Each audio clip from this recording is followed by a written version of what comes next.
people think that who I am is defined by narcissism. Narcissism is the tip of the iceberg. I mean, it's childhood sexual abuse. That's what's under the water. That's the iceberg. You yourself came from quite a traumatic background. I mean, I say quite a traumatic background. It's actually really awful what you went through. I would say that my childhood fell below the standards of what I would consider a safe, healthy developmental environment. Just a little bit. Just a little bit. You want to feel safe and okay in your body. I mean, I didn't know that was possible until I was like 32, 33. And I would be like, oh, I'm a sex addict. Oh, I really like snorting coke and getting into fights. I didn't feel good in here. And then I started to, and I was like, oh, does everybody else feel just like chilled out, just sat there? Oh, no wonder I was acting like such a knobhead. I didn't feel good. I was like, I just thought this is the human experience. Let me snort some coke and get into a fight. And you know, once that had been changed for me, I was like, oh, okay, so this is pretty important. You want to take people to a place where they just feel safe in the moment, being present. I think boundaries are important. Yeah. And I think that we must assert boundaries in certain situations. But we must know that boundaries don't mean toxic positivity. And they certainly don't mean someone says something you don't like and now they're an asshole. Right. You know, maybe they're actually telling you something that you don't like because they care about you. Yeah. And because you need to hear it from their perspective. So I kind of think that you can certainly be tactful in the way you say things. Sure. If you want to give someone negative feedback. Sure. Some people don't have that skill. And so it's on us to be, I guess, the accountability mirror. Just go, well, why did that hurt me? I think the fact that you've got such a profound way of breaking it down, and you do this question and answer thing. And again, anyone that's not already seen it, go to Liam Tuff's podcast with Richard Grannon on, because it's a really, really beautiful episode. Like, I think it's my favourite that he's done. It sort of gave me a bit more insight into you as a character. So when you actually answered the message, thanks to Liam. Thanks to Liam. I was literally over the moon. I did a little to squeal. me, my mate Ella's trying to get in contact with you. Check your DMs, bruv. I went, yeah, all right then. So welcome to the New Mind. We've got a really, for me, a very special guest, which I never thought I was going to get, Richard. I've just told you why. Because you weren't following me. And so I sent you this garbled message, which I never thought you'd see. And I thought my moment had gone. And then the lovely Liam Tuffs had you on his show. I was extremely jealous, but also really glad to see you being interviewed by him, because you had a lovely connection. Yeah. You were really open with your own story, and it sort of gave me a bit more insight into you as a character. So when you actually answered the message, thanks to Liam. Thanks to Liam. I was literally over the moon. I did a little squeal. Me, my mate Ella's trying to get in contact with you. Check your DMs, bruv. I went, yeah, all right then. He's absolutely so kind, because a lot of people keep, things to themselves, especially good guests. He's very, very generous. He's so generous. And you're very generous to be here as well. So we're in Manchester. You're from Liverpool. I'm from Northampton. And you still had to travel to get here. So giving your time is really important to me and appreciated. For those that don't know you, which I'd be surprised if anyone doesn't, because your work is very well known now. It's all over the place. Yeah. And I saw you accidentally and organically myself, so I know that. You are really, I think most people would consider an expert in the field of narcissism. I think that. And I said to you before we started to record that I have seen so much of this all over social media, to the point where it was actually making me a little bit angry, because it was ill-informed, very clickbaity. And I saw one of your reels, and I can't remember what you were talking about, but I ended up in that loop, of just keeping on swiping. And what you were saying was so different and so well considered and articulated. I think the fact that you've got such a profound way of breaking it down, and you do this question and answer thing. And again, anyone that's not already seen it, go to Liam Tuff's podcast with Richard Grannon on, because it's a really, really beautiful episode. Like, I think it's my favourite that he's done. It's of all the years of being interviewed, it's one of my favourite interviews. He's a very, very good interviewer. He is. If he wanted to change lanes and become a therapist, he'd do a lot of good in I the mean, he world. basically is, just without the piece of paper. Yeah. You know, so all more respect to him for the way he manages to cultivate the conversation. But going back to you, and again, I don't want to go into huge amounts of detail of your childhood, because you did give that to Liam, and I think Liam deserves that people go and have a look at that episode, Sure. and so do you. But you yourself came from quite a traumatic background. I mean, I say quite a traumatic background. It's actually really awful what you went through. Just give us a little bit of insight. And like I said, we're going to push people over to Liam so that they can see that in full. I suppose as a 46-year-old man, looking back on it, and with knowing what I know about how childhood informs the rest of people's lives and sets them up for life, I would say that my childhood fell below the standards of what I would consider a safe, healthy developmental environment. Just a little bit. Just a little bit in several ways. And, you know, that really, people think that who I am is defined by narcissism. Narcissism is the tip of the iceberg. I mean, it's childhood.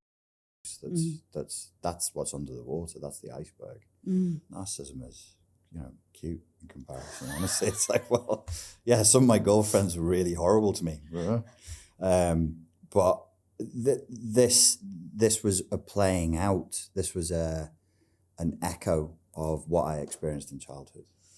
So I was deceived. I was betrayed. I was used. I was instrumentalized. There was emotional incest. There was physical incest. It was just all boundaries were broken in childhood, and obviously that does it warps your self-perception. It warps your perception of intimacy and love and the world and your sexuality and everything. It gets warped.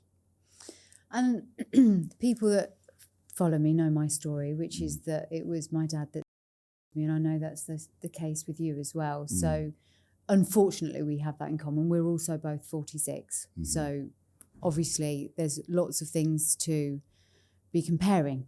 We would have grown up at the same time. And the reason I think that's relative is because these conversations that we're having now absolutely did not happen when we were growing up.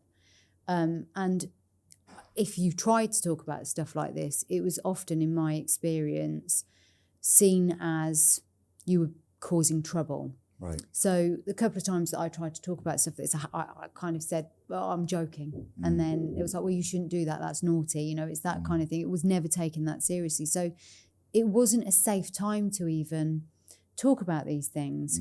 And I think some people may disagree with this, but I think for boys, it was probably definitely even harder in many ways. Yeah, I don't know. I don't really remember there being any opportunity to talk about it. Nobody was asking me. Nobody was asking me how it was, how I felt. So there wasn't. I'd have to have had the agency to just walk up to an adult and say, "Excuse me, this is what's going on." I know that some adults did have suspicions. I had a jiu-jitsu instructor who asked me because I don't know. He just picked up a vibe, and he was asking me, and I just said, "No, everything's fine. Everything's fine. Everything's fine. Everything's fine." It wasn't just my father. There was a period of time. It was with my father, and then there was two women who I was put into the care of, and they were psychologizing me as well. So and I think like the jiu-jitsu instructor was picking this up. But yeah, I just denied it. I just said, "No, everything's fine. Everything's fine." I mean, going back to what you were saying there about the early development, the whole prefrontal cortex thing and the way that the limbic system responds to these things, you are adapting around. And I think this is the misconception a lot of the time. I mean, it's dangerous because there's often violence involved to some degree or aggression. Not always, but sometimes. There's certainly fear involved. And even if that's internalized, you know, it's not necessarily kids, depending on the age that the abuse starts. Certainly for me, you don't really have an articulated way of thinking. So it's very difficult when you're trying to explain it to other people about why didn't you tell anybody, or I kind of knew it wasn't normal, but I also didn't know it wasn't normal. It was a very strange thing to try and understand, let alone talk about. Yeah, and probably, I think what you just said about culture, I guess it just clicked for me there when you said an adult would ask you, well, why didn't you tell anyone? So the culture that we grew up in has changed massively, and particularly in the last 20 years. And so if you were a halfway educated person with above room temperature IQ raised in a modern Western liberal democratic society, if a child said that something untoward and had happened to them with an adult, you wouldn't turn around and say, well, why didn't you tell someone? Yeah. What are you talking about? Yeah. You just wouldn't, because we understand not to. But when we were growing up, the people that we were growing up alongside, some of them had fought in the war. Yes. They'd gone through the economic deprivations of the 50s and 60s, and they still had, well, I remember talking to my mum about it. My grandfather had Victorian attitudes because his father was literally born in that time. And so it carries down. There's no space for trauma or healing, or, they would have just seen this as American trash, Absolutely. Nonsense. So for people who don't know that generation, don't know that culture, the first line that we would face would be an impatient and hostile questioning of what we're saying. Why didn't you tell anyone then? Yeah. What do you mean? Yeah. No. Listen, I think you're confused. Your father wouldn't do that to you. I know your mother. She would never do that to you. Oh, okay. Well, fucking case closed then. I guess it didn't happen. It's exactly the sort of thing that was happening. And interesting, you say about the, the generational thing there. We were also very much brought up in punishment and reward. I'm not saying that's not the case now, because obviously systems still run on that.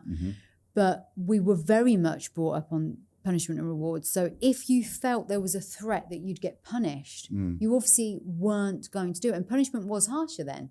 Oh, yeah, way harsher. Yeah. 1978, I guess you were born the same year as me. So we weren't long out of the capital punishment thing. Am I saying that right? Corporal. I'm getting so much wrong today. They weren't killing kids. Well, they were, but we don't talk about that either. But corporal, bodily punishment. I mean, I was sent to private schools where they were still doing it illegally. Okay. There was still, they would still hit you. They would still beat you. So you were going through that at school as well? I didn't give a shit. But people have messaged me since who I went to school with. They're like, what they did to us was illegal. I thought it was hilarious. The terrorism. So I was sent to a boarding school when I was 13, and I'd survived my childhood. And the teachers were trying to terrorize us. I thought it was hilarious. I was like, go on then, mate. What are you going to do? Because you weren't scared. Slap me round the head. And then send me to the dorm. Oh, no. Or they'd stand you out. They'd be like, right, stand there for half an hour. I was like, oh, goodness me. Sorry, Daddy. But based on when I was younger than that, I was terrified. I was so terrified. Like, I got alopecia nervosa. Clumps of my hair would fall out. Oh, wow. So I'd experience things at night and wake up in the morning and the pillow would just be covered with clumps of hair and it would just fall out. So, no, when I went to this tough boarding school, this religious boarding school, I was like, yeah, go on, lads, whatever. I mean, to give context to that, for those that don't know your full story, the abuse you went through was horrific. So when you're saying that it was like, I think you were so conditioned. Yes, I was heavily conditioned, and I knew that these men, these men who were looking after us would have been younger than me. They were basically good men. They were good men. It was rough, and some of them were ex-military. It didn't come from a place of we're trying to destroy these children. We were just really, we were young boys, like we were kids, and so we were noisy and. We would play, fight, and wrestle, and not do as we were told, and they would just yell at you and like smack you a little bit. A few of the teachers took it a bit far sometimes, but it just some people were like, "Oh my, that was terrible," and I'm like, "But it wasn't coming from the place that what I'd experienced before that had come from. The physical stuff was bad, but the stuff that I'm still in therapy for today was the psychological." Yes. It was the sense of impending doom. Yes. That was the real problem. How many, and this is, so, I'm really glad you said that, hence the reason I wanted you to be on the podcast. The amount of times that people reach out and they might see a bit of your story, which is obviously going to happen with you, and they'll go, oh my God, it's not as bad as what you went through. And I always say it's because you've categorized differently. Yeah. You've said this is worse than emotional abuse, but I always say the bit before and the bit after was the worst bit for me. It was knowing it was going to happen, and then the absolute, it just felt like the blood had drained from my body afterwards. It was like this feeling of emptiness and dying, like a part of me. Yes. Was, you know, that feeling after, and the fear before, and also with some of the violent stuff, you know, being belted and knowing that I was going to be belted was worse than actually being belted. It was those things that kind of had a profound effect on me. Yes, in a very perverse and creepy way. And this is awful.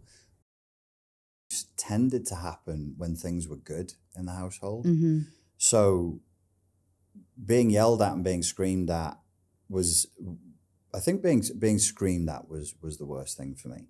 That would happen when things were bad. When things were good, because of the financial situation, was very up and down. Yeah. Like my father was into a lot of dodgy deals and scams and wheeling dealing. It was when things were good. And so then the creepy part is there's a neural association for me between things being peaceful and then exploitation. Yeah. And in a sense, in my young head, it was like a trade-off. I was like, well, this isn't, do you know what I mean? It's not that. It's, I know this is, I knew it was weird. I knew it was wrong. I was like, but at least it's not the other stuff. And until you've gone through it, you have no idea of, I guess you could try to understand, but you've got no idea of that experience. Right. And all I would say to people who haven't lived it is don't think about it as an adult would think about it. Think about it the way as a child would. Yes. So as children, we don't have properly formed ego boundaries. My hypothesis is, I think, let's say before the age of 9, because you don't have ego boundaries and your theory of mind, your sense of the world isn't fully formed yet, you kind of think everything is you. It's a very narcissistic, solipsistic view. Yes. So your mother is you, your father is you, the house is you. So I started to think like even the house I grew up in was part of the abuse. It was part of the environment. Very much so, yeah. Because, and then the abuse itself shatters boundaries. So as you're trying to grow, you're trying to build boundaries, you're trying to bring a sense of self. When you're being terrified, all of them break down again. And so people I've spoken to, friends of mine who've been, you know, they're compassionate, but they don't understand it. Like, why would you blame yourself? And I'm like, obviously I don't as a 46-year-old. But when you're 8, you think if a bad thing is happening, there must be something wrong with me. Yeah.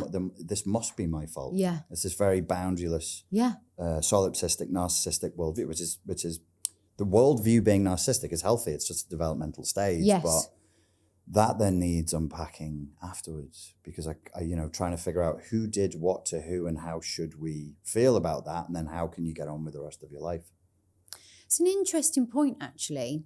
I'm just thinking back to a situation where people used to say, do you think it's your fault? And I used to say, no, I know it's not my fault. I didn't have the idea that it was my fault. I had more of the idea that it was my responsibility.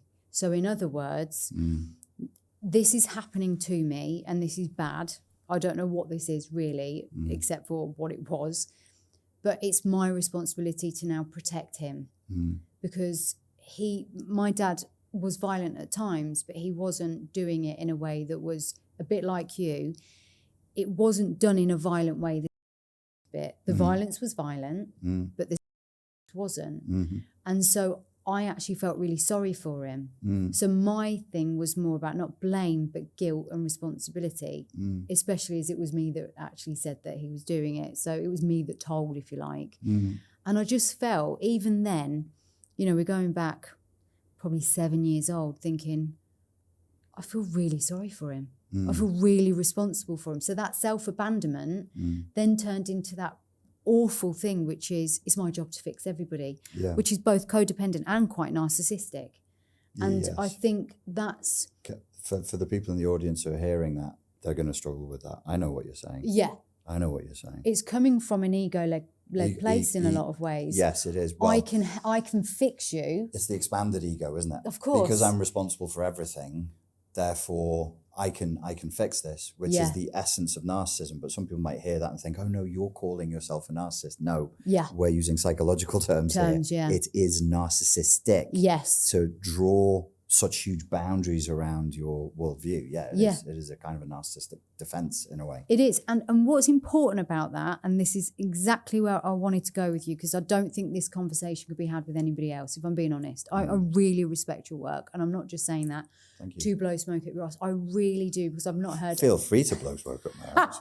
I mean, it's a slightly inappropriate place to do so, but maybe after. Liam's going to love this. What the fuck were you two talking about? Why is she blowing smoke up your arse? She didn't do that to me. You didn't do that for me, you fucker. Oh, dear. We definitely did not drink before this episode. This one's sober, Liam, I promise. Which is even more worrying. No, the point that you made there about it being narcissistic, it's what I said at the beginning. There's so much information that is wrong on this subject, where if a guy, I don't know, doesn't call you for 4 days, he's all of a sudden a narcissist and he's gaslighting and controlling and stonewalling and ghosting and all of these things. No, he probably just doesn't like you and is ignoring you. I mean, I'm not saying that's a healthy behaviour. Your breath stinks, love. It's not necessarily That's what the problem is. It doesn't mean he's a narcissist. We've got to stop doing that. But isn't that ironic that people are so narcissistic now? They think, oh, if this man doesn't text me back, he must have a rare clinical disorder. Otherwise, why wouldn't he just fall into my fucking lap? And I'm like, guys, this is not a sensible way of viewing things. No, I think it is a real problem. It is, and I think it's also a bit difficult when you work. Again, this might sound a little bit egotistical, but when you work in the space and you see somebody else calling themselves an expert, and then you just look into it and you're like, look, I've got no problem with people talking on subjects without a qualification. Like I said with Liam, he's so good at what he does. He seems to just have a natural ability to understand people, and you don't need a qualification for that. No.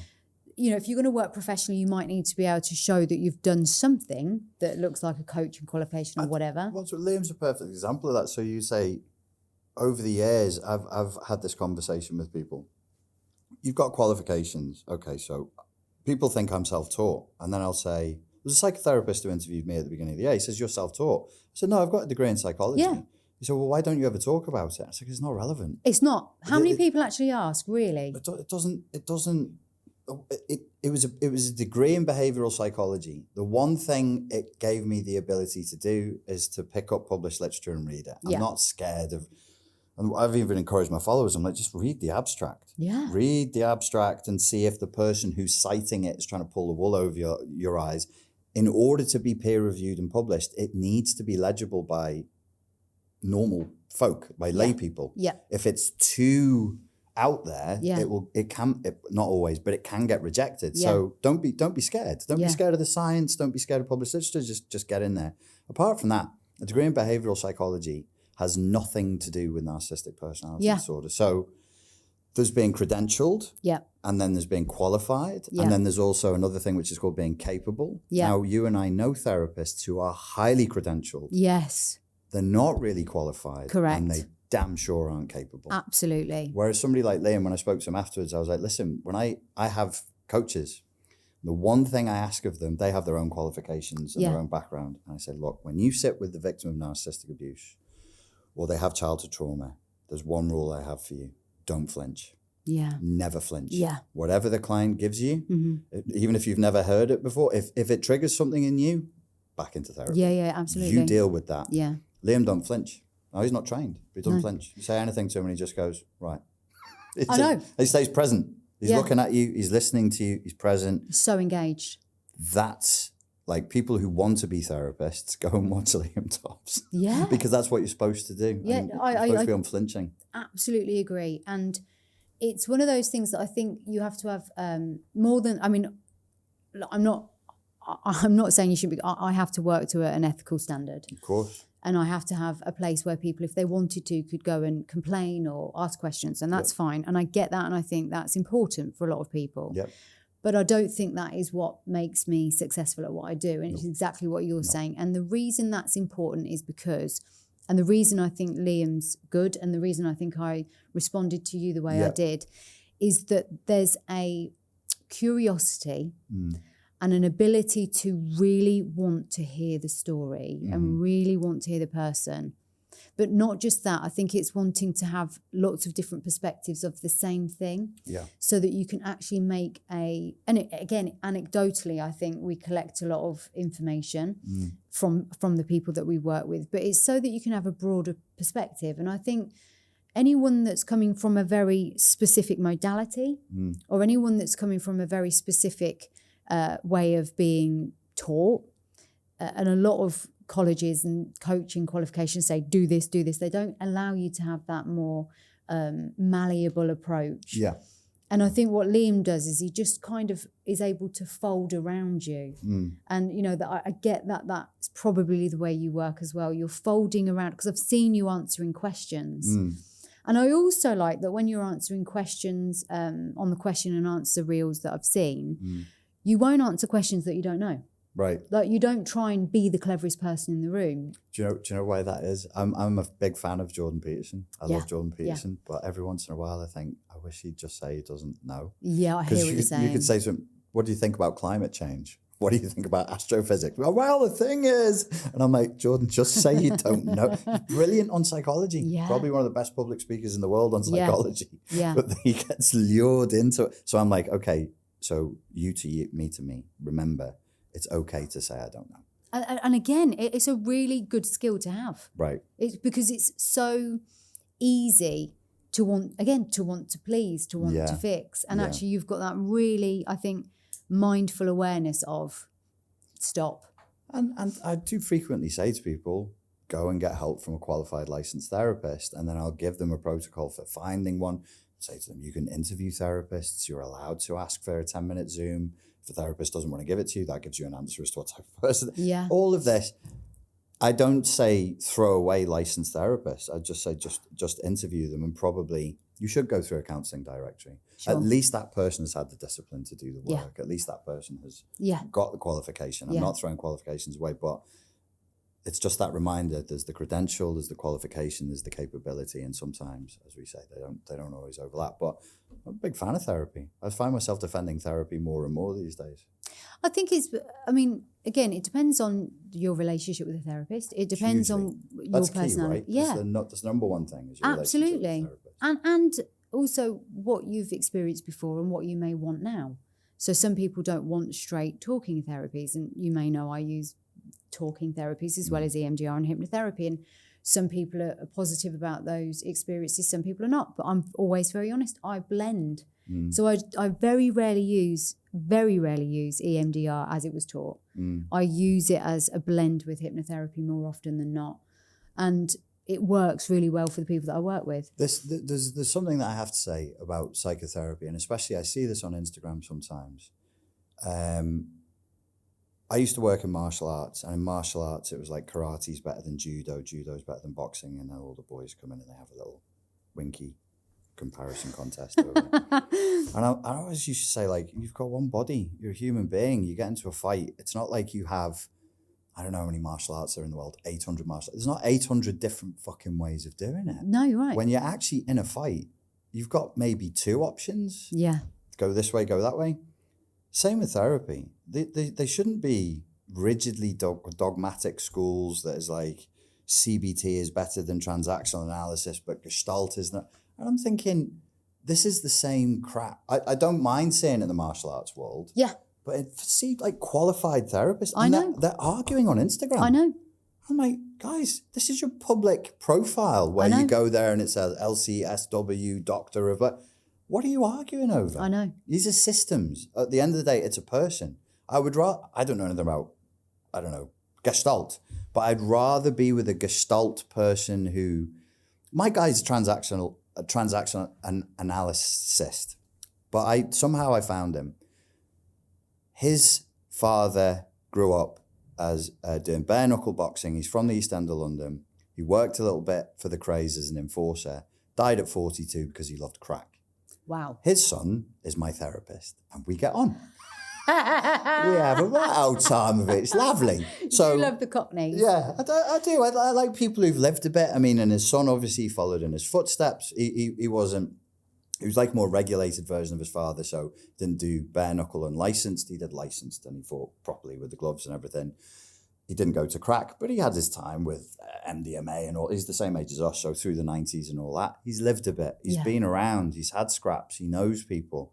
So I feel like I can, when I'm telling it, it might be nonsense, but I feel like he understands me and he feels, so there's this mutual feeling. Important. It's crucial. The patterning in your body and the way you respond to something or someone is the healing. Yeah. In so many ways. True.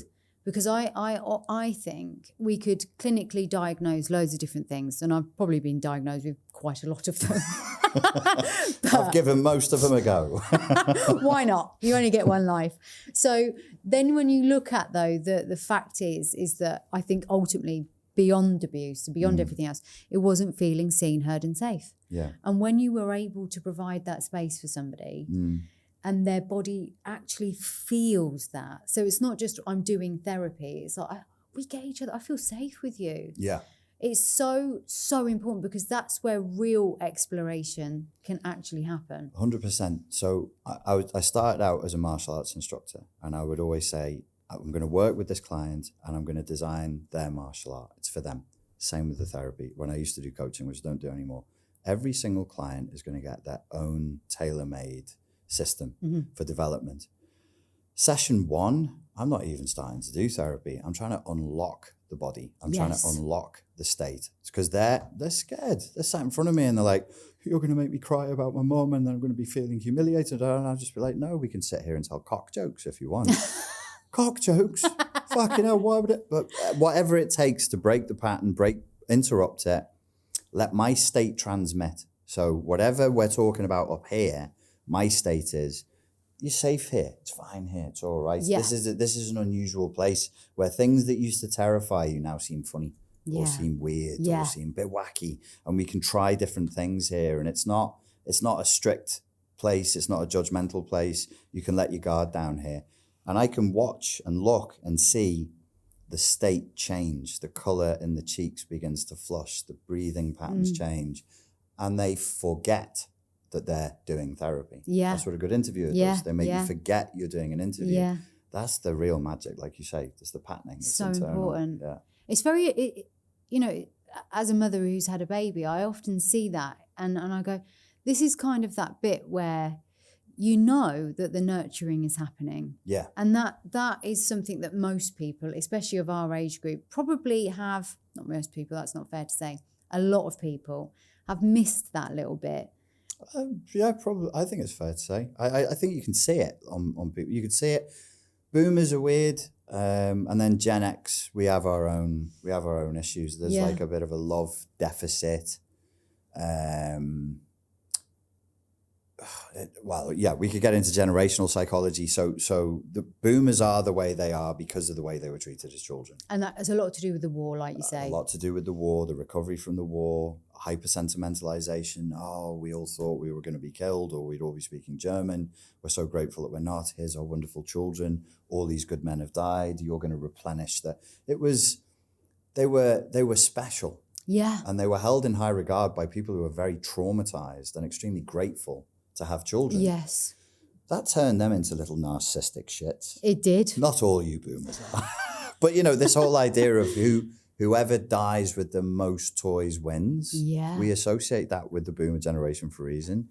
And they were coming up through the swinging 60s, the hippies, the drugs and that in the 60s and 70s. And they had kids because that was the expectation. And essentially the general feeling, as I'm talking in generalizations, is, I've had kids and they're ruining the party. Yeah. I was having loads of fun. Yeah. I was swinging and smoking grass or whatever these crazy hippies were doing. Now I have to, I've got these kids and they're demanding. Yeah. And there was this sense of, I don't have time for you. Yeah. Can you just either be good and then I'll show you love and attention, or bring attention to me and I'll show you love and attention then. Otherwise, just fuck off. Yeah, yeah, yeah. And that was the vibe. It was. And not only that, thinking about what you just said, times in terms of finances were different. Yeah. So women tended to have their community of women that Yeah. they stayed at home with, not all women, but a lot, generalizations again. Yeah. And the men would be, I think, much more secure in their roles because they were earning the money, going to the pub. Well, these roles were essential. They weren't optional. Correct. So I think the clear definition of male energy, female energy, male roles, female roles. Yeah. So we were the children that were growing up with that as a blueprint for what it's supposed to look like. Yeah. And so within that is good and bad. Yeah. And I think a lot of good in terms of that structure because it felt firmer. Yes, I think it felt firmer, and I have this theory. I haven't verbalized it or written out properly yet. I think it was sexier. I think you're right. Yeah. I think it was sexier. Yeah. So in terms of sexier, it was more. We had less actual media content. Yes. Not none, but less.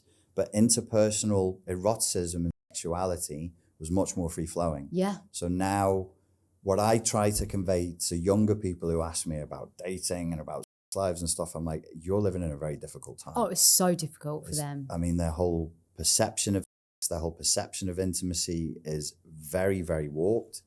And I've gone back in time, like, what was it like? And I was like, it was just more fun, just easier. It was more fun. Yeah.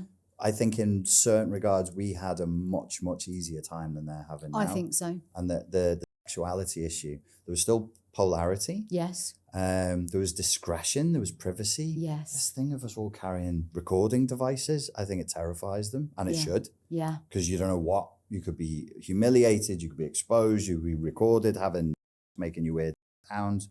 There's a lot more tension about it, but also in a hypersexualized culture, the lived subjective eroticism goes down.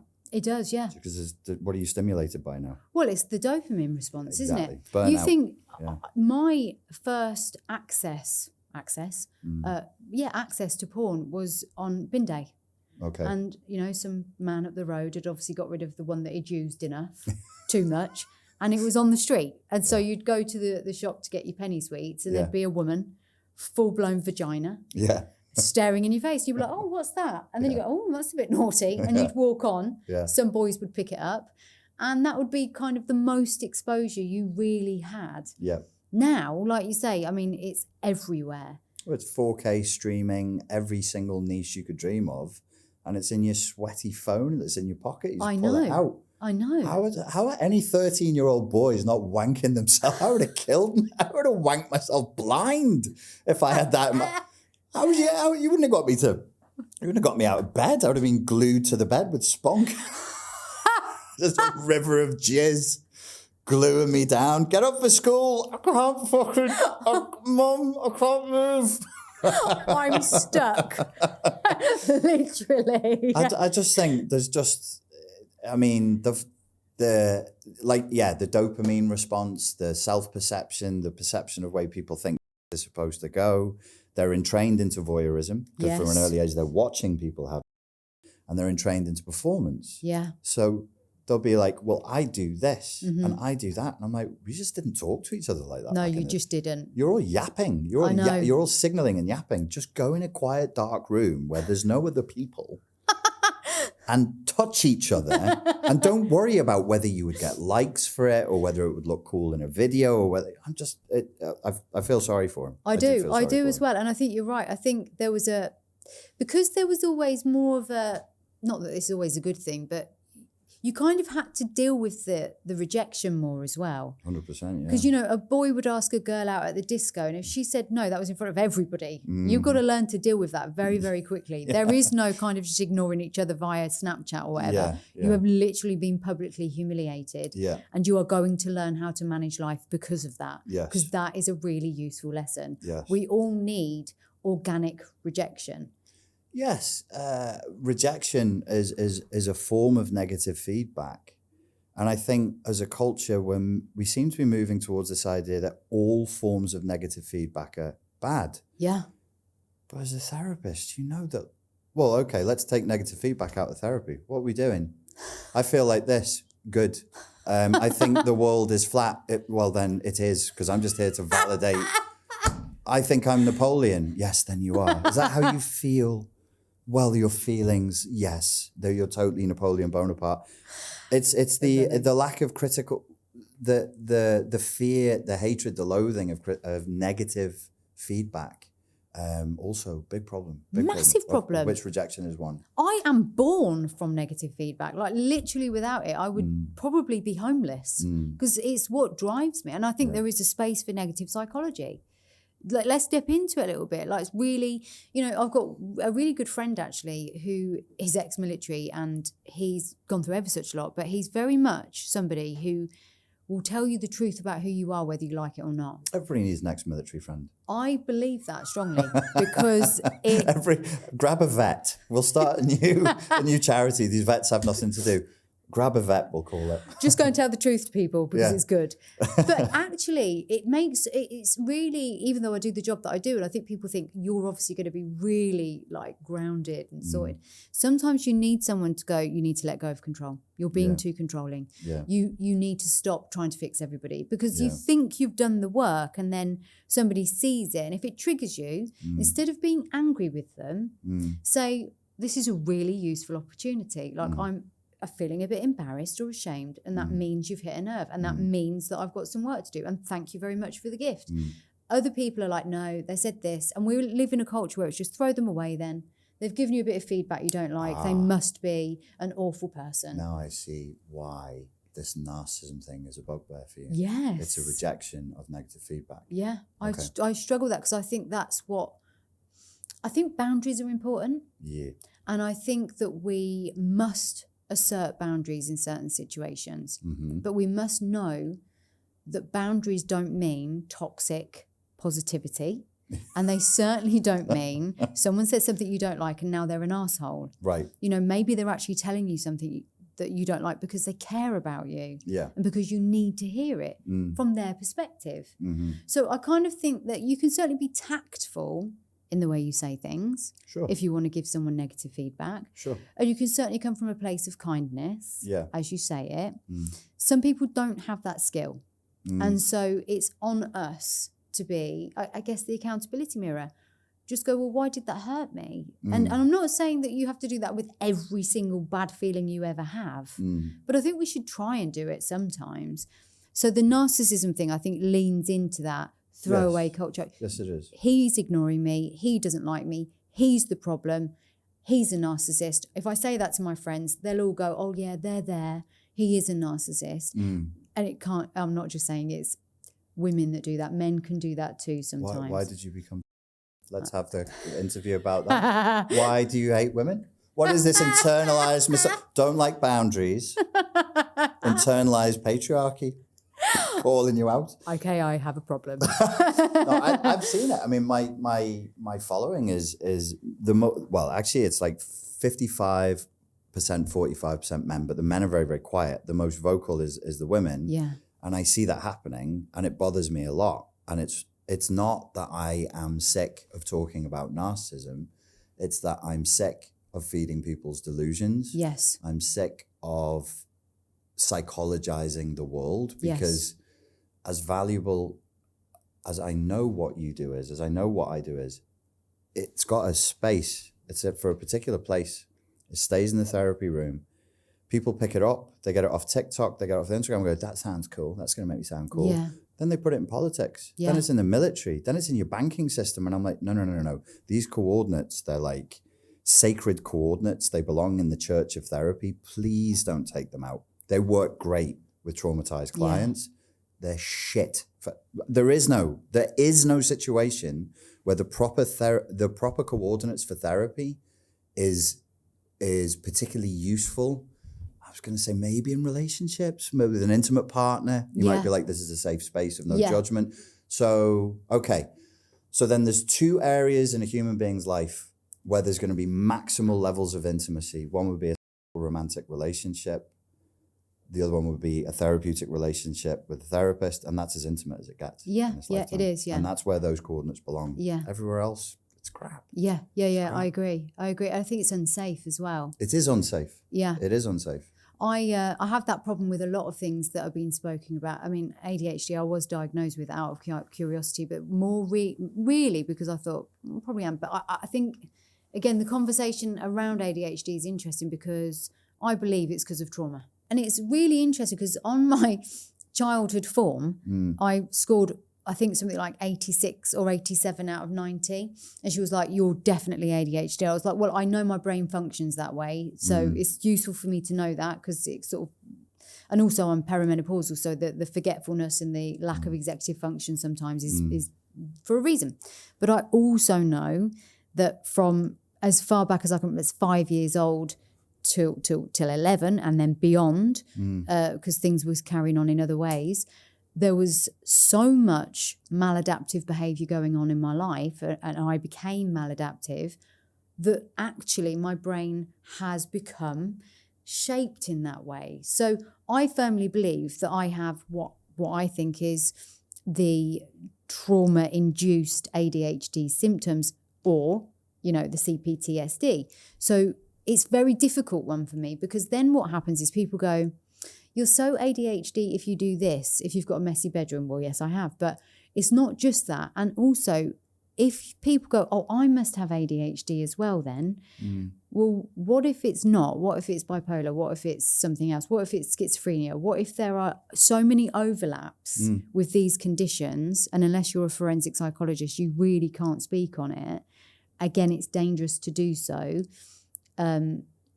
I just think it's a dangerous time where people are diagnosing themselves. If there is something more insidious going on and you've gone, well, it's okay because I think I'm ADHD, it may well be quite dangerous moving forward. 90% of the people who I know who say they have ADHD, they have bigger problems. And I would say, 90% of them, they have bigger problems. And they just go, well, it's just my ADHD. Yeah. And I'm like, what do you think that means? Yeah.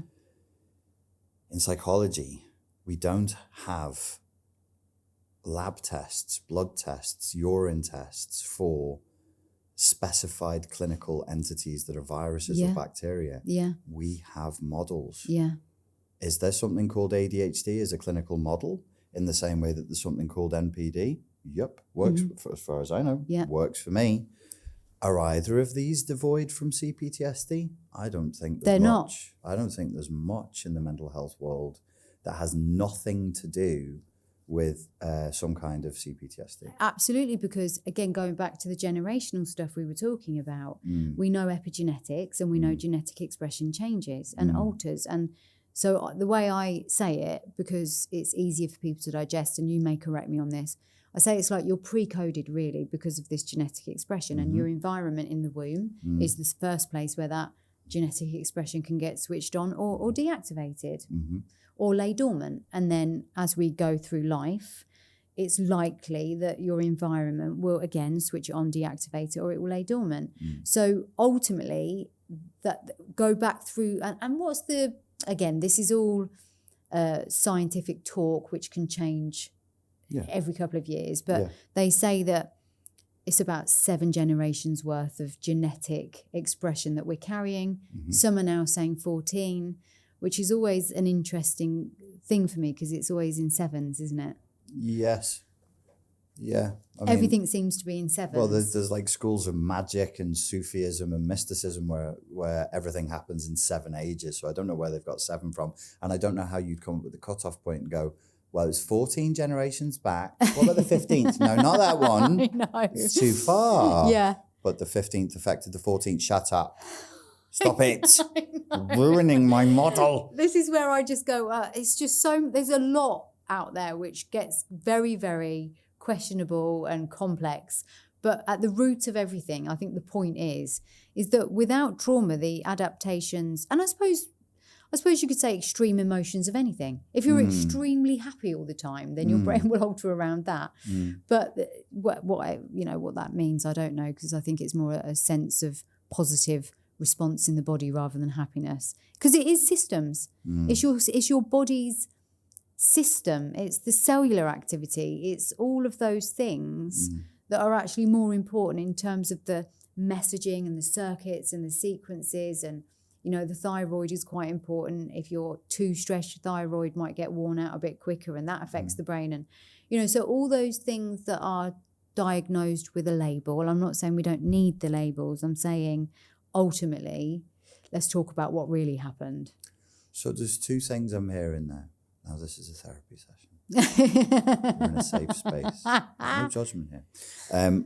Two things I think that you're pointing to. One is trends. Yeah. And the other one is around safety. Yeah. So we didn't really close the loop before. We weren't saying anybody who says they're the victim of a narcissist is lying and jumping on a trend.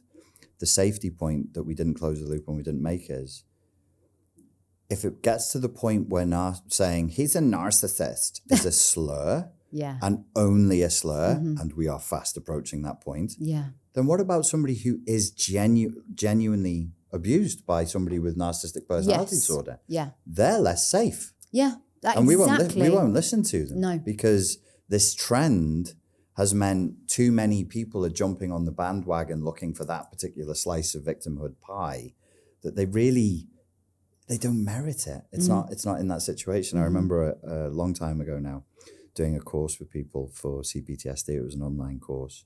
And there's about 20% of people really weren't responding to the course very well, and they found it bewildering. And I had a psychology professor, I added him in, and he looked around and he read the comments and he said, I know what your problem is. I said, what is it? He said, a lot of these people don't have Cptsd. And I said, but they say they do. Well, are they clinicians? I was like, oh, no. So interesting. So why are they there? What? And then you've got to be realistic. You've got to get out of nerd mode. I'm sure you have your nerd thing. There's certain areas of therapy you're like, oh, I love this. Yeah. I'm like that. Yeah. Cptsd is one of them. Yeah. And so I pulled out of it and I was like, put your business head back on and be practical and think in the real world. There's something here that people want to be part of. What would incentivize them to do that? They could be bored. Yeah. They could be lonely. Yeah. Maybe they think you're funny or cool, or they like your videos and they just want to be inside that. I was like, would they pay real adult money just to feel part of a community? And then my brain kicks back with, everybody does that every day. They go to the gym and never use it, or they pay for the gym and never use it. Exactly. Yeah. So me in nerd mode was like, people say they have Cptsd and they don't. Who could think of such a thing? And my mate's like, yeah, dude, these people don't have complex post-traumatic stress. It's a very, very interesting point. So some people were taking I'd created a couple of treatment modalities and they were like, this is the best thing. And I was like, how do I have people telling me this is the best thing they've ever had? And other people are going, I don't know why we're doing this. It does nothing for me. So, well, you don't have the problem. Yeah. And so back to trends and safety, I think we've overemphasized the importance of raising awareness. So everybody goes, well, it's great that there's raised awareness around narcissism. And I would say, yes, it's like the thing. Yes. Let's be careful. Yeah. Let's not train people or incentivize people to say that they've had an experience that they haven't had. I can't tell you how many times this has happened. People come to me in a seminar and they'll go, my dad's a borderline, my mum's a narcissist, and my husband is a psychopath. Now I'm going to ask you a question. And I'm like, whoa. I'm not working off your coordinates. Wow. Yeah. Who told you that? Well, I've read about it. Okay. Can you give me the 9 diagnostic criteria for borderline, please? Nope. What about narcissism?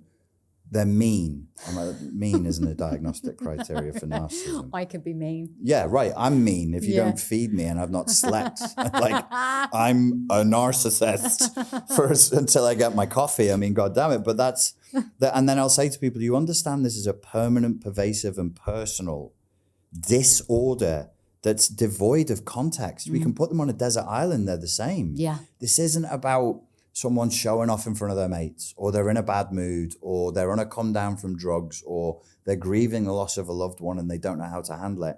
This is a lifelong attachment to a delusional view of reality. And I just get blank. I want my father to be a narcissist. I want my mother to be a borderline. business head back on. When I say business head, I've been an entrepreneur since I was 21. My business brain is the only one that has practical connections to the world. Yeah. Everything else is mush. Philosophy brain is mush. Psychology brain is mush. Business brain shows up. He shuffles out. He's like, what? Why? What do you idiots? What do you need from me? Why would someone do this? Well, to dismiss people, just to dismiss them. They just they don't want to deal with their mother. The mother's giving them negative feedback, as you said. They don't want to deal with their father. They don't. I'm not saying everybody does this. Yeah. But it clearly happens. Some people do. Yeah. And another point there, you know, I was thinking as you were saying that, and I've seen this a lot. Have you, sir, madam, ever considered that you're the problem because you're surrounded by narcissists and psychopaths and all these like crazy people? Let me tell you something. Listen. Okay, I think you'll find I'm an empath, which means I'm an extraordinary, kind human being. He was my twin flame. We had a karmic debt to settle. Flame. And I just don't think you're at the level of consciousness that could really understand. Yes. So, thanks. That's narcissist. So good. Dismissed. Do you know, it's funny, if I ever do that, someone will go, yeah, tell me again what your qualifications were.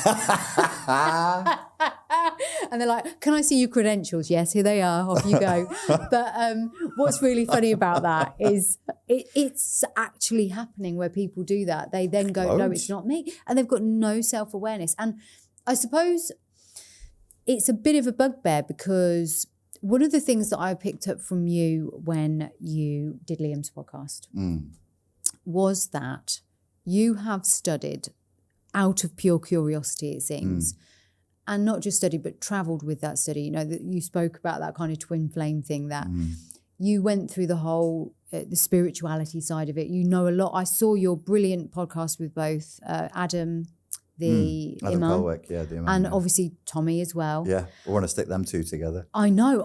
I must admit, as I was watching it, I was like, you've got to get them both in at the same time. That would be the most amazing thing to see. Adam, he was able to, I think, be quite, what's the word I'm looking for? Generous in the way he spoke about Tommy. He's always very generous. Yeah. I'm just like, everybody who's being a pain in the arse, we should chop their heads off. I'm into Hudud law, and he's like, Richard, brother, this is the world of souls. You must be compassionate. No.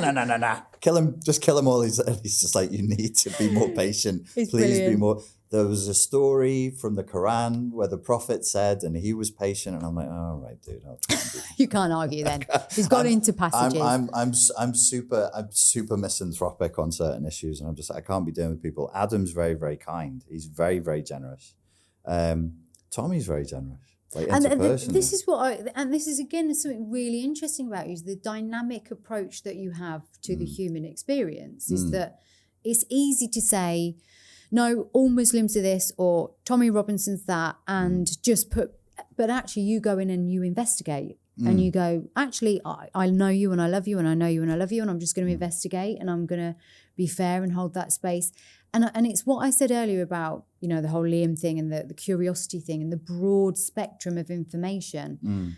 What you do is what I think everybody should try more to do, which is actually have conversations with people and read some books, travel the world. It doesn't make you special because you've done it, although I think it does, but it means that you're... It makes me special. It makes you special, Rich. Me. Only you. Just me. There's no one else that is as special. And that is why I asked you here. Thank you. I honestly felt like this is somebody that's just... Trauma, obviously. Mental, clearly. Tick that box too. Mad. But also intelligent. So... Liam says that to me. He's like, you're super intelligent. You know, I'm like, really? Do you want to have a little look at my personal life? Yeah, I mean, that coming on to that's a good lean in. It's a good lean in to where I wanted to go next. So got all the spiritual understanding, religious understanding, community understanding, cultural understanding. You're very well read, very well versed. spoken to a lot of people. But what you I hope I also can live up to this image of me. Go on. keep But painting also, okay, we could do this. Also, you revealed dramatically on Liam's trailer that you, whilst talking about all of this narcissistic stuff, and I'm really grateful that you did this because it's something that I really find very important. We should all do it. You also admitted that you were also having relationships with narcissistic people and that you were going through the process of, I guess, having that quite abusive experience. I was crawling with narcissists. Yeah. My friendship group, my professional group, my group that I have. On the side. On the side. Just to earn a bit of extra. Got to earn a living, that I mean. OnlyFans don't pay as much as it used to these days. You've got to be more extreme. So over a 6-year period, there was 3 women I was involved with, one every 2 years. I'm not a greedy man, do you know what I mean? Just one every 2 years. And it was 2 of them, it just wasn't good what was happening. I mean, one of them was married and didn't tell me about it, and then her husband employed some Romanian gangsters to break into my... That's an interesting story. But quite extreme. Yes, it was. It got rather extreme. But one of them, the one that I clung on to the most, was easily the most vindictive. And that's what put me back into therapy, because it was me holding it. And I was that person saying, she's not leaving me alone. She's not leaving me alone. Interesting. And it was only through my therapist. Whenever he's from a pretty rough background, but he's learned to do therapy, which is layered in geological terms, is layered on top of his background. So when he wants to call me out for talking shit, which is probably 90% of what I pay him to do, he'll listen to me and he'll go, yeah, respectfully, Richard. And I'm like, oh, fucking respectfully. When you get a respectfully, you know you're in trouble. Respectfully, I don't quite believe what I'm hearing from you. And I'm like, yeah, okay, I'm probably full of shit. It was the folie à deux, but the fact that it was there in my life because of my romance, intimate life.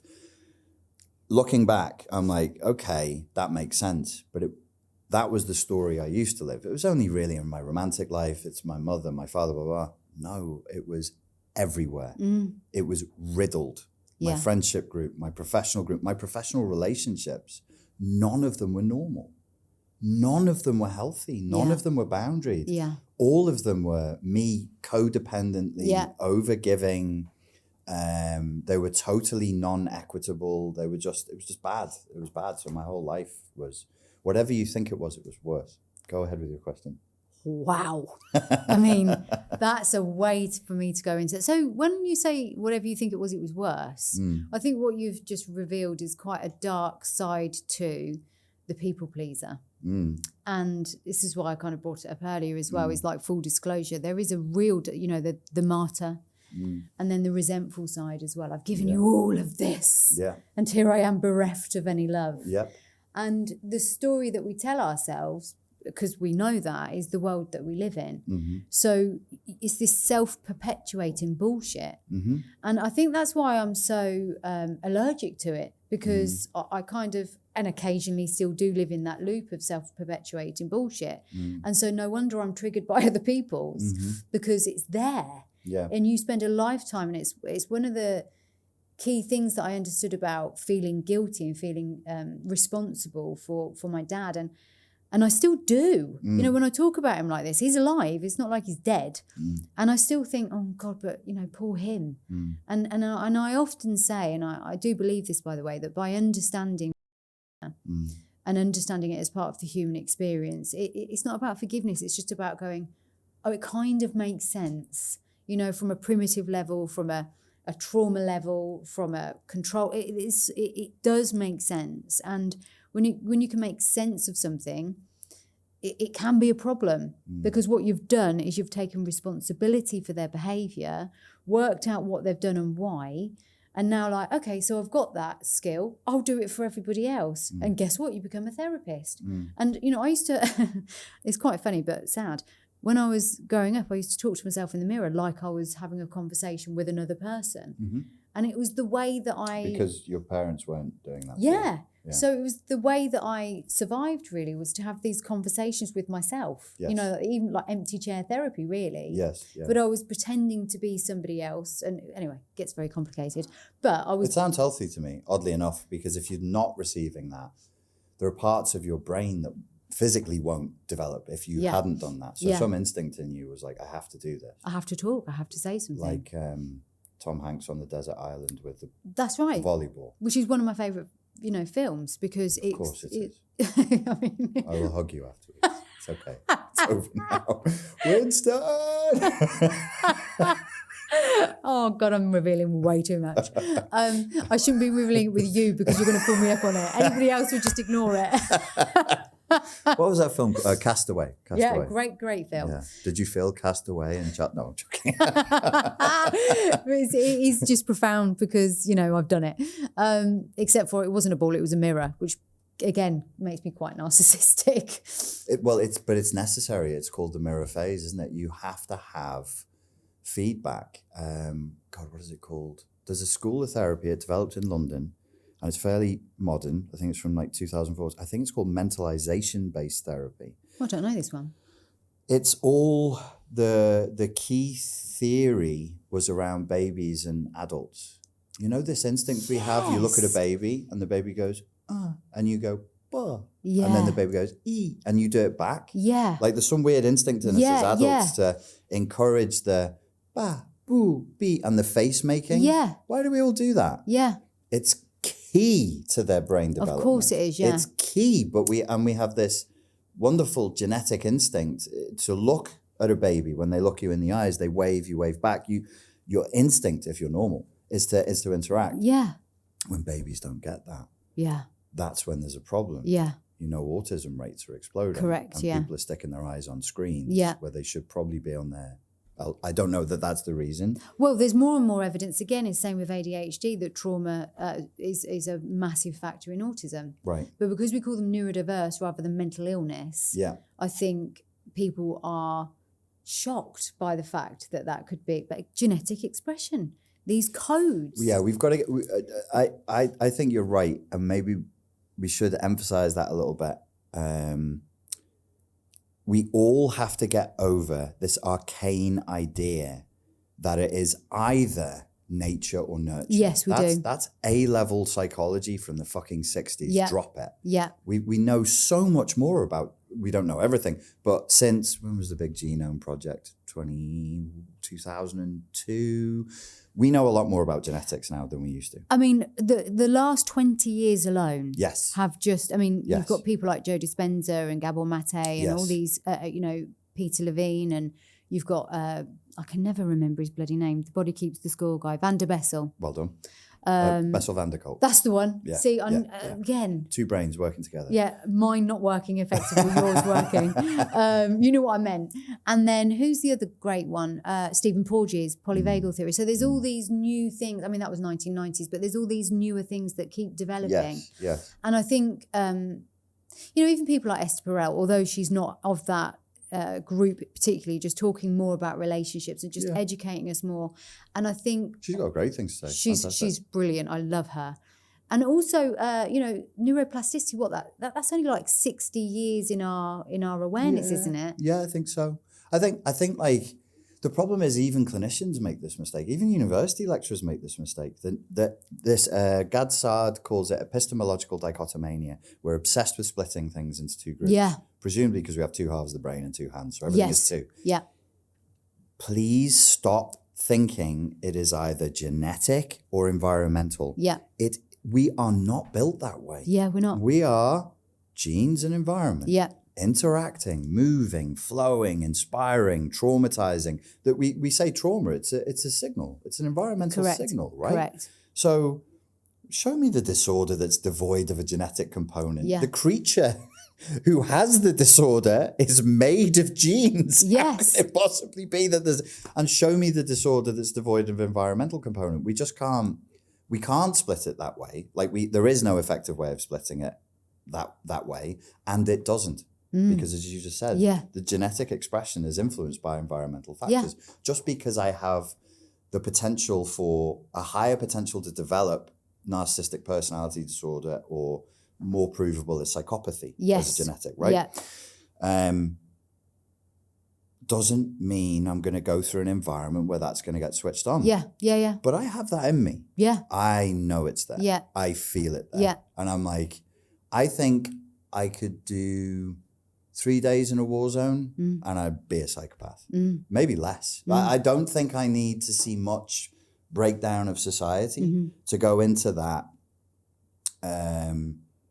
People are objects and survival is the only thing that matters. Your philosophy, your spirituality, you stick it in your ass. I agree. I'm surviving this. Yeah. And mine is surviving Yeah. this. Anybody who's in the same whereas like a warlord, he's there. He's not miles away. I'm not Buddha. I'm not at that spiritual elevation level.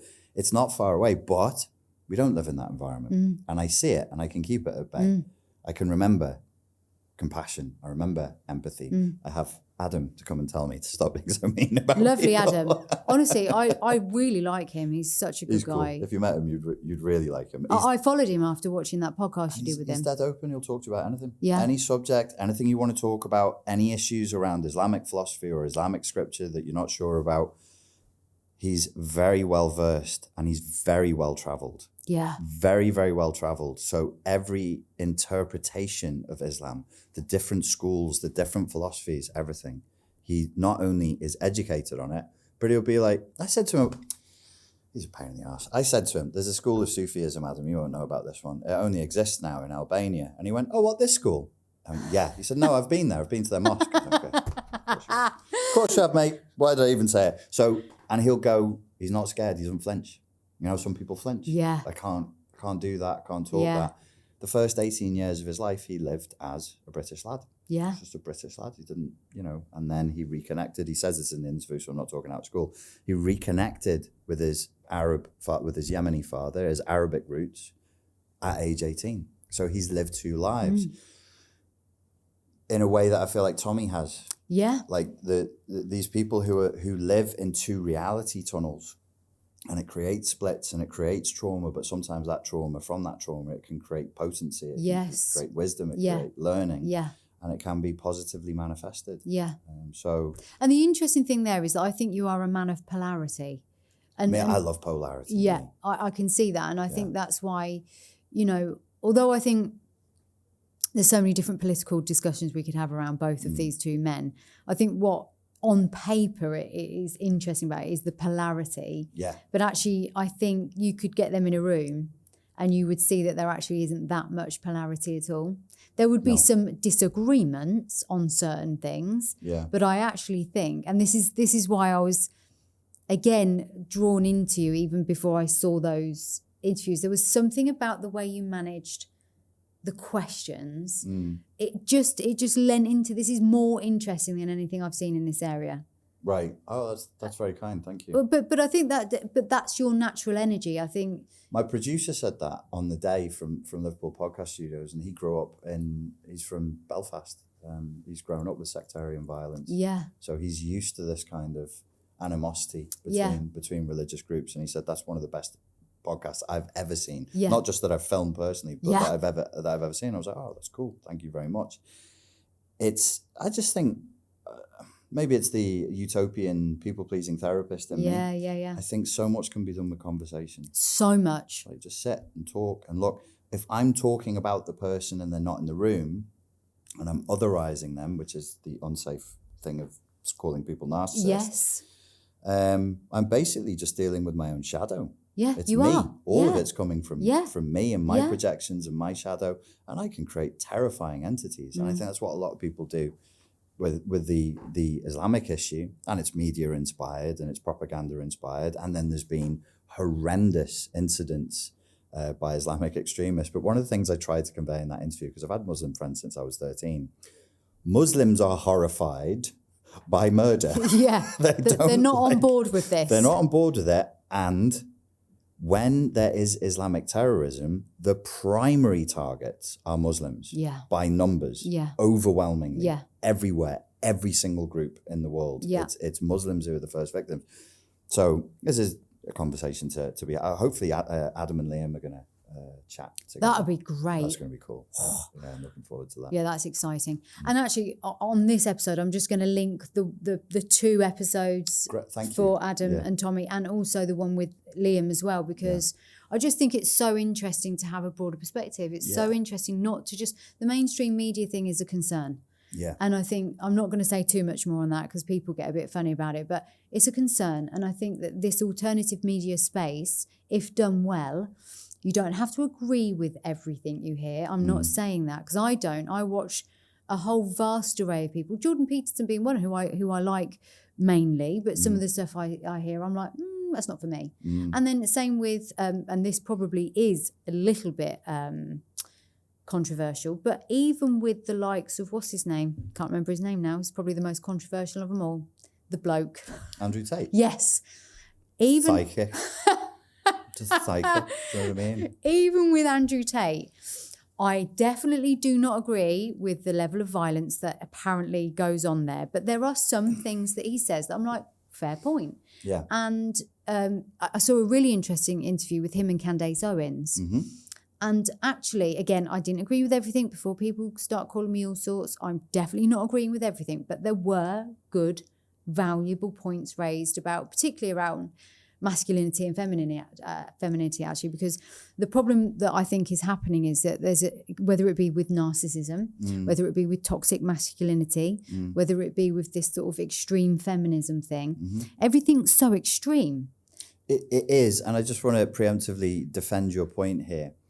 We shouldn't have to say to consenting adult grown-up people that it is possible to separate the message from the messenger. Yeah. You don't have to be conflating the two things all the time, because it's a conversation stopper. Yes. These are people who are very, very keen on stopping dialogue around the issues. Yeah. So if you farted once in 1982 and followed through, which I certainly did when I was 40, that validates everything you've ever said after that. It's just puerile. It's so puerile, but that's one of the elements of the internet. Yeah. And internet comment sections. Yeah. So I don't do the Joe Rogan thing of saying never look at them. You should take feedback and get a sense of where people are coming from. But also, like, we can't take it too seriously. People have to, we have to start pushing back onto the individual, what the individual's responsibility is. If you have a problem, go away and deal with that. Yeah. Stop asking for authority figures or the state to fix it for you. Yeah. You've got to divide the messenger from the message itself. That's just basic critical thinking 101. Well, it's what you were saying a minute ago, and it's what I've said as well, is that if something is bugging you, it's an opportunity to look in the mirror, you know, and work out why. Like, what is it that's being triggered, and is there something that you need to let go of? Is it control? You know, is it the need to be right because you're a high achiever and that's how you've been rewarded? So you have to be right and you have to be perfect. I think it's something to do, you said toxic positivity. I think there's also, let's try and coin a term here. Let's call it toxic validation. Yeah. So I only want my pre-existing points of view validated. Yeah. That's so flabby. That's so weak. That's so cowardly. That's how you end up with people who believe really stupid things. Yeah. Because they don't want to wrestle with hard subjects. They don't want to exercise the critical thinking muscles. They just want endless validation. I've even had people come to, when I used to do the coaching, who thought that's what coaching was, endless validation. I'm paying you to tell me I'm right. And I'm like, the opposite is true. You're really paying. If we agree with Jung that the therapeutic relationship is primarily to make the unconscious conscious, most of the time I'm going to be telling you things that makes you wince a little bit. And you better strap down, mate, because it's going to be a hefty ride. Because you got a lot. You got a lot.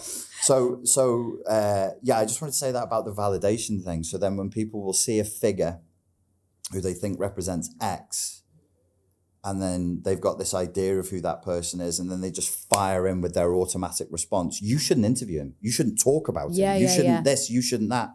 Slow down. What if the guy has the cure for some rare childhood cancer? Yeah. Oh no, well, I don't want children to die. However, he said the bad thing that I didn't like. You've really got to do better than that. That's not an adult response. No. That is an infantilized consumer demanding that their feelings are pampered and catered to every single fucking second they're alive. And that's not a reasonable proposition. We have to push back against that. Oh, and also I think one of the things that's really important is, I mean, I will sit here and say there's been times I've been narcissistic, manipulative, deranged, wild, abusive, all of those things. So I therefore expect that other people are, behind closed doors or not, also at times those things. And they're going to be the people that you adore and the people that you don't like. We're all human and we're all inherently able to go into quite dark spaces, become quite dark versions of the human experience. And, you know, to sort of deny that truth, I think is denying everybody else the right to also have a human experience. And that doesn't give you leeway to just be violent for no reason or abusive for no reason. But I think it's about saying, it's going to happen. You're going to be manipulative at times. You're going to be abusive at times, whether it's now or in the past or in the future. You will behave in a narcissistic way at times. And the things that you do, you will be doing them because you don't know how to get your needs met. And sometimes the likes of Tommy or Andrew, I strongly suspect that when they've gone and kind of, I think Tommy, at least on your interview, was able to say, look, I kind of did go down that. I was a young man. I was a bit stupid. I was a bit out of control. And I know you spoke about similar things on Liam's podcast, which are all forms of self-harm. And when Liam said to you, there was a lady once that asked the question about whether I'd self-harmed, it was talking about me. I'd asked him that question. Okay. And because he was like, no, I haven't. And then he would talk about the fights and everything. I was like, well, you kind of probably, that is a form of self-harm, you know, because you're vying to be hurt. And it's a way of getting something, whether it's getting it out of your system or whether it's feeling something because you're so numb or because you believe you deserve it or because you get, I think you said you got a perverse pleasure out of it at times. And I think that's a form of self-harm. Well, definitely, yeah. Yeah, so, I mean... Even just ruining your life. Like what you're doing on a Saturday night, knocking around somebody's house and battering them. I mean, that's... Or having them come round your house or come to the club and having a big fight and maybe getting stabbed. I mean, this is not the way of the successful entrepreneur. No. This is not the way of the philosopher king. This is street thuggery. And, you say that, but I think we could raise a fairly good point at the end of this podcast, because otherwise... Poor Joe over there will fall asleep. Joe is there producing as we speak. I think the best entrepreneurs I know are the ones that have had abusive, traumatic backgrounds and have also been quite nutty in their past. They've often had a period of losing what would look like sanity to most people. And because of, and it's what I said about negative psychology, because of the lessons that are learned. And, you know, that word resilience that's thrown around endlessly as well, but the resilience that's gained. And because I think it's like sharpening your tools. You realise which ones work and which ones don't. So I think, to be fair, the best philosophers and the best entrepreneurs probably have been a little bit mentally unstable, if not a lot. And, you know, you're doing pretty well from what I can gather. I'm not talking about finances. I'm just talking about reputation and, you know, the life that you're living. So perhaps it was all meant to be that way. Perhaps you'd never have got here if you hadn't been that kid that went off the rails, again, refer to Liam's podcast to find out more, and then become this really intuitive and I think intellectual person in this space. Wonderful. Intellectual, ladies and gents. You heard I'm an intellectual. He calls me high IQ. You call me intellect. I better start reading books again and stop wanking on Instagram. Because I'm sure it's damaging my brain. Well, you're actually videos of you wanking on Instagram. Well, I told you, my OnlyFans, you just don't earn as much as you used to. Oh, you got to, you know, Linktree in the Instagram, follow my OF. You before mentioned, and I kind of deflected, and we probably should cover it to close that loop, that my life was very, very infested with narcissistic people. Whilst I was teaching narcissism, to say something that can help people, knowledge is not enough. Yes, you're absolutely right. Knowledge is not enough. It's definitely not. No, you got to change the patterns. You can have too much. Yeah. Yes. Yeah. You can. I can fall into that. It. Yeah. And I find myself doing it with a new person come in to my room, and I'm just going to fill your brain with loads of stuff, and they leave going, I'm a little bit overwhelmed. Oh, it's fine. I'm going to send you documents to read as well with loads more stuff to read. And then we do some of the somatic stuff. Because I do believe you're right. I think the somatic side of all of this is so important. It's very important. You want to feel safe and okay in your body. I mean, I didn't know that was possible until I was like 32, 33. And I would be like, oh, I'm a addict. Oh, I really like snorting and getting into fights. I didn't feel good in here. And then I started to, and I was like, oh, does everybody else feel just like chilled out, just sat there? Oh, no wonder I was acting like such a knobhead. I didn't feel good. I was like, I just thought this is the human experience. Let me snort some coke and get into a fight. And you know, once that had been changed for me, I was like, oh, okay, so this is pretty important. You want to take people to a place where they just feel safe in the moment, being present. So, may I ask one more question? Yes, it really will, because I'm really, really bad at wrapping things up. That's terrible. I'm terrible at it. But I've got one last question on that. Sure. And maybe this is coming because I'm curious about myself, so full disclosure. I think when you are going through any kind of trauma in early childhood, a lot of the things that we do are to escape. And it might be make-believe or playing with your toys, and then it becomes, you know... Sorry, that's what ADHD is, I think. It's a flight. It's a flight response. It's a dissociative flight response. Yeah, absolutely. Yeah, I have that in full flow. And again, creativity is wonderful, and it's really helped me, and I'm really, really grateful for it. But what it also meant was that I was drinking early, and I was having, you know, I was promiscuous, but again, no boundaries, all those sorts of things. But they were all forms of escapism. Never the drugs thing, everything else. So you missed nothing. I know. Well, I don't know. So I've heard some stories. No, it's crap. Yeah, it's just awful. I think also don't do drugs, kids. It's awful. Yeah, I'm not suggesting that you do. The promiscuity in fighting, however, was wonderful. Just clip that. Richard Grannon says. Yeah, that's going to destroy everything. FYI, it was a joke. So, do you feel now that you're not doing the addiction thing? I mean, I assume you're not, because you maybe No, I have a very boring life. There's no, you know what the most exciting, I go to the gym, and then I go and dance a couple of nights a week. And that's as... When you say dance, what do you mean? Just on your own, or? No, like naked, well, a thong, nipple tap. It's bachata. It's a Latin dance. It's kind of like salsa, but it's a Dominican version. Oh, so wow. A couple of times a week, I'll go dance, go to the gym, see my mates. Don't drink, or very, very little. Don't do drugs. I don't do nightclub security now, so I'm not around drugs and loads of girls and all that. And I was thinking this the other day. I was like, yeah, I'm sane. It's a bit boring all this though, isn't it? But then I was like, well, okay, so this is part of the therapy, me to the inner child that wants the stimulation. Do you want to get a bag? Do you want to go to the club? Do you want to meet a girl? Do you want to get in a fight? And it was like, no. I said, okay, can we find a more healthy way to get our needs met? It's kind of cool when we, I don't know, go to a martial arts class, or we go bachata. I mean, for the bachata class, the place that I'm going to, a lot of the people, I've been doing it 10 years. They've been doing it 1. So I'm not getting a massive amount out of it in terms of being able to express what I can do, but I'm helping people. And it's nice. There's nobody's recording, nobody's filming it. There is a person there. They want to learn to dance a bit better. And so I'll spend a little bit of time with them and go, if you do this and you do this and you do this, it's going to be easier. And they'll go, wow, that's cool. And I'm happy. I get my dopamine. I had a girl say to me last night, nobody ever explained to me like that before. And I'm like, yeah, that's how it works. And she got a new move. And I went, ping, good. I feel good. That's really nice. That's really, and I think that is, like you say, it's not an egotistical thing at all, because you're just in the moment, you're in the present. It's a flow state anyway, moving and dancing. The only benefit I get from it, that when I think about it, that's egotistical and narcissistic, is I'm like, I want more people to do this and to enjoy this, because if more of us are doing this and enjoying this, I'll have more dance partners.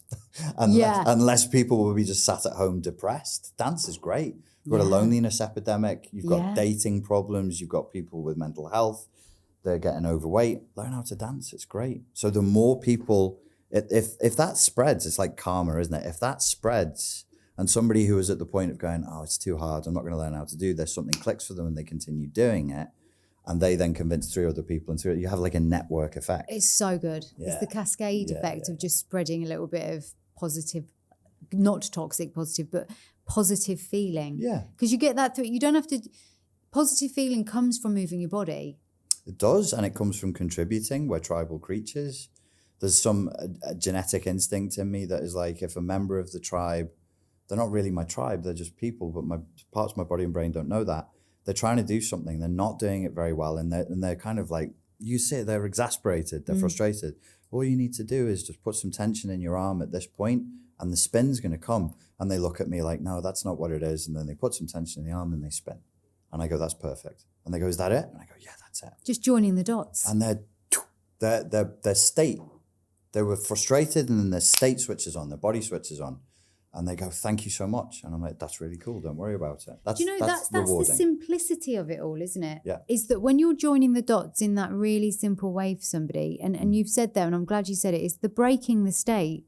That's why it's so important to move into the body. Yes. And to not just stay in the knowledge and the intellect. And although there's lots to be said for that, I think when you move into the body and you break the state, yes, and then you're more mindfully aware of the patterns in your body and in your mind, you again, it's the duality, isn't it? It's like, no, everything is, bring it in. The brain-body system is one. Correct. And that's so important. And we're all here together. We're all here in this world together. So if people around me are miserable, that's not great. But if they're happy, then the final thing I would say is, like, psychology, generally speaking, overemphasizes the individual. You need to get back to a sense of community and tribes, because your depression cannot only be yours. Yeah. Your anxiety, your ADHD cannot only be yours. It's collective. It has to be. Yeah. It Because of literally energy. has to be. Yeah, it has to be. So we will all elevate towards a higher level of consciousness. Alhamdulillah. What's Tommy going to make of that when he comes out? Oh, what are you saying? Brilliant. And I mean, I was going to ask you how you escape, but I think that's how you do it. You just dance. You dance away. Yeah, you like Kevin Bacon. Basically, Footloose. go to the gym, do martial arts, get into your body, move around, do things that make you happy. Travel, you know. You're a big one for that, I hear. Yeah, I love traveling. Going to go to Mexico soon. And that means that I have more sun, and that means that I get to be in more nature. It's really, really important to me that I can see stuff that is pretty, that is not touched by man. Yeah. That is natural. So where I'm living now in Hoylake, I look out the window and it's just beach for miles. Wow. You get beautiful sunsets over there. And I go, yeah, that's cool. Humans didn't make that. Anything that's not touched by humans, super good. Love it. So why Mexico? My sister lives in San Diego. Brits get 6 months on a tourist visa in Mexico. So I can live south of her in Cabo San Lucas for 6 months. Means I can go up. We get 3 months in America, 6 months in Mexico. I can go up and down, and I can see my nephews. And Oh, wow. yeah, it would be nice. I speak Spanish. I wanted to visit Latin America, so I'm going to do it now. Now's the time. So I'll do Mexico, hopefully then Argentina, Brazil, Colombia.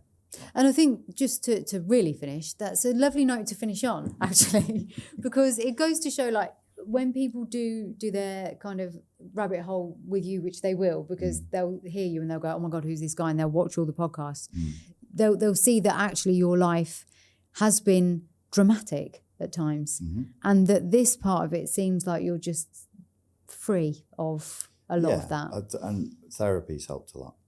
Like, therapy grants me permission to do things that are just for me. I'm 46. This is the first year we're giving this one a go. I think that is the perfect place to end. I'm just going to finish by saying how much I cannot thank you enough. I knew I was going to love this experience. It could have been a whole different day today because of various different transport issues, but I turned up mental. Go, hi! It's nice to meet you, Richard. I think I saw your face go, what the fuck have I said yes to? Liam, why did you send me here? But I think it went all right in the end. No, it went very, very well. Liam speaks very, very highly of you. He's such, honestly, I think I was just a reflection of him. Right. Honestly, he's just, well, he's just sunshine, isn't he? He's lovely. He really is, and I really appreciate him for doing this. I'm going to immediately text him. Thank you, Liam. But honestly, thank you. You're very welcome.